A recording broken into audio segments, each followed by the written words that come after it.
My name is Mark Stafford. I'm a senior designer at the LEGO Group, and I've been recently working on Jurassic World sets. The set consists of a large Tyrannosaurus Rex and the iconic Jurassic Park gate with several vignettes hidden away in the back of it, which are all call-outs to famous scenes from the movies. And there are 6 unique minifigures. We decided to go back to the Jurassic universe with the new movies. There was a very large grey dinosaur which was built by Mike Psyche in the creator area, and he was very keen on this becoming a creator set, and we stole it. And we basically said, let's see if we can get a Jurassic World set out of this. So there was a lot of iterations around the head. I have dozens and dozens just to get the head right. And then I started working on the body and the hip joint so the legs could stay upright. And then the whole weight of the dinosaur comes down to the ankles. The tail was pretty much as Mike had built it on the grey one. I mean, from the beginning, the tail just looked beautiful. I didn't want to mess with it. I just changed the colours and introduced the striping. It's not minifigure scale. They're both considerably larger, I think, than minifigure scale would be, and they go quite well in the vignettes built into the back of the gate, but they're not really to scale with what's at the front, and definitely not with the T-Rex. He can swallow them in one bite, and as we saw in the movie, it takes 2 bites normally.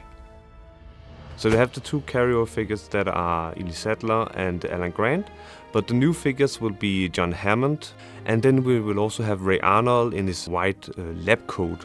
And then you will get maybe a lot of people's favorites, that is Ian Malcolm from his iconic scene after it got injured, after it got chased by the T-Rex, where he'll be laying with like an open shirt. And then the last one is Dennis Nedry from his scene where he has his fatal encounter with the Dilophosaurus. And he has 2 faces, and if you turn the other one around, then he would have like the Dilophosaurus spit on his face. And that's a detail I very much like. We have several scenes from the movie which are paid homage to. There's a toilet in the back. There is a computer switching room where Ellie has to turn the switches back on. When you build the dinosaur and you lift his head all the way up, there's a bit of a crack in his neck, like a gap. And watching the movie, I noted they said that the gaps in the DNA were filled with a frog DNA. So I actually put a frog inside the dinosaur. You know, I watched that movie so many times, and I just knew there had to be a frog somewhere in the dinosaur. It was fun to figure out how to do the Jurassic Park sign, because it had to interact with how Mark built it. And also on the back, where Mark has all these small builds built in the gate, I had to do like the screens for Ray Arnold's computer. One of them is the one called the blue screen of death. It's like when the computer just crashes. And also, of course, there's the big information plate with information about the T-Rex. The T-Rex actually has not typical lizard pupils. It just have like really round eyes. So that was something that was very important to get for this iconic creature. Designing this set, I think the most enjoyable thing was when it finally stood up and stayed stood up. Its feet didn't lean forwards or give way. It is now a very stable model, and just the fact that it looks very organic, and yet it's made out of Lego blocks which are square.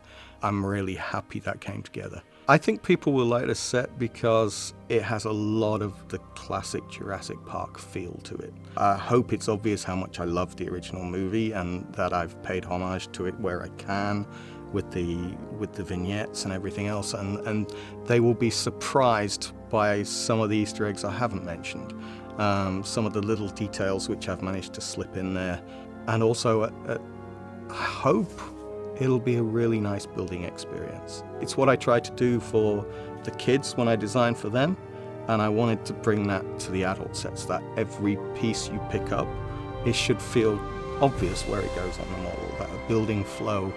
I really hope I've put a nice building flow to this. Every time I see one of my models in the shops, it blows me away, because just 6 months or a year ago, the only place this existed was on my desk at work. And to see it in a shop, it's always like, oh, what's this doing here? How did this get here? And I know it's because there's thousands of people at LEGO who went away and started the molding machines up and the building instructions being printed and the packing being done and the boxes being loaded. And it just astonishes me that what I did on my desk is produced. That the rest of LEGO does such a good job at making sure it sits there on the shelf.